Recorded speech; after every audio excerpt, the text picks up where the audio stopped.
కానీ ఒక్కటి గుర్తుపెట్టుకోండి, లీడర్ అనేవాడు ఎలా ఉండాలి అనంటే, లీడర్ నోట్లో నుంచి ఒక మాట వస్తే ఆ మాట కష్టమైన నష్టమైన ఆ మనిషి ఆ మాట మీద నిలబడతాడు అన్న నమ్మకం ప్రతి పేదవాడిలోనూ ఉండాలి.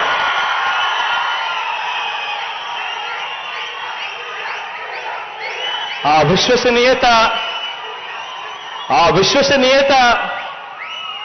ఏ రోజైతే ఆ లీడర్ ఇవ్వగలుగుతాడో అప్పుడు ఆ లీడర్ను నమ్ముకున్న ప్రతి కార్యకర్త, ప్రతి అభిమాని, ఆ అభిమాని వాలంటీర్ అయినా కూడా కాలర్ ఎగిరేసి అదిగో మా లీడర్, ఆయనే మా స్ఫూర్తి అని చెప్పే పరిస్థితి వస్తుంది. ఈరోజు చంద్రబాబు నాయుడు గారి పాలన 1994లో తీసుకున్నా, 1999లో తీసుకున్నా, 2014లో తీసుకున్నా కూడా చంద్రబాబు నాయుడు ఇచ్చిన మేనిఫెస్టో, టీడీపీ ఇచ్చిన ఎన్నికల ప్రణాళిక మేనిఫెస్టో అధికారంలోకి రాగానే, అధికారంలోకి రాకమునుపు రంగురంగుల కలర్లతో మేనిఫెస్టో ఉంటుంది. 650 పేజీలు, 650 హామీలు అంటాడు. ప్రతి సామాజిక వర్గానికి అంటాడు. మేనిఫెస్టో రంగురంగులుగానే ఉంటుంది ఎన్నికలు అయ్యేదాకా.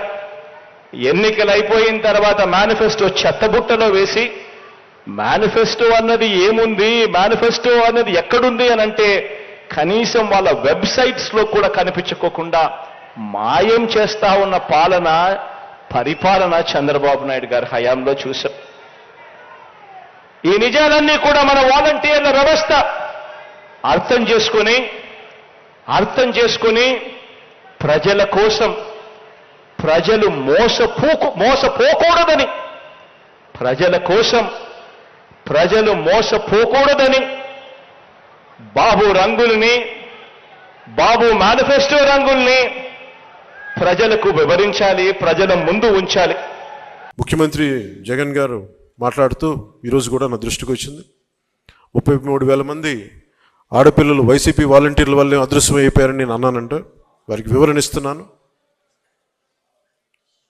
నేను చెప్పింది, మీరు డేటాబేస్ కలెక్ట్ చేయండి, మీ వాలంటీర్లు డేటాబేస్ కలెక్ట్ చేయటం వల్ల ఆ డేటా ఎక్కడో హైదరాబాద్లో ఉన్న ఒక కంపెనీకి వెళ్ళిపోయి, ఆ కంపెనీ నుంచి లీక్ అది ఎటు వెళ్ళిపోయింది.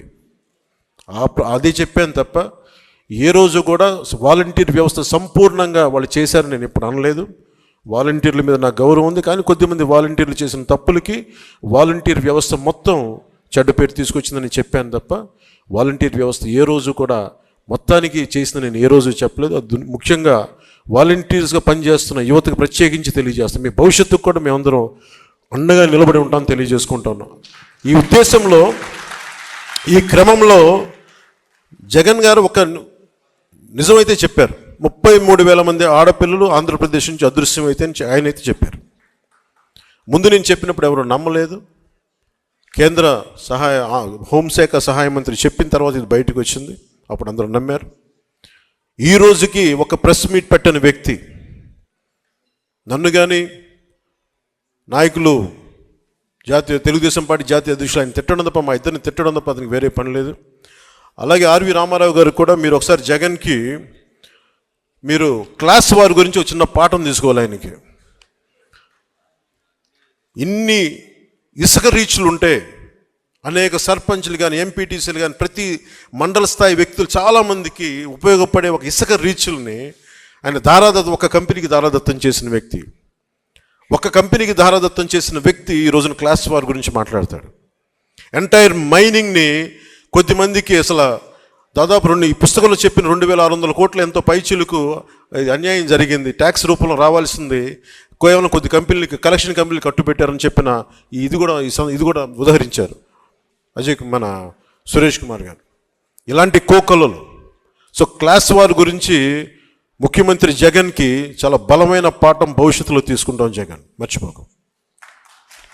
ఏ అమరావతినైతే, ఏ ప్రజలనైతే, ఏ ఆంధ్రప్రదేశ్ ప్రజలనైతే మీరు హింసించారో, ఏ ప్రజలనైతే మీరు విధ్వంసానికి గురి చేశారో, జీవితాలని చిన్న భిన్నం చేశారో గుర్తుపెట్టుకోండి. జగన్ భవిష్యత్తును మేము మిమ్మల్ని కాలర్ రాస్తాం, గుర్తుపెట్టుకోండి.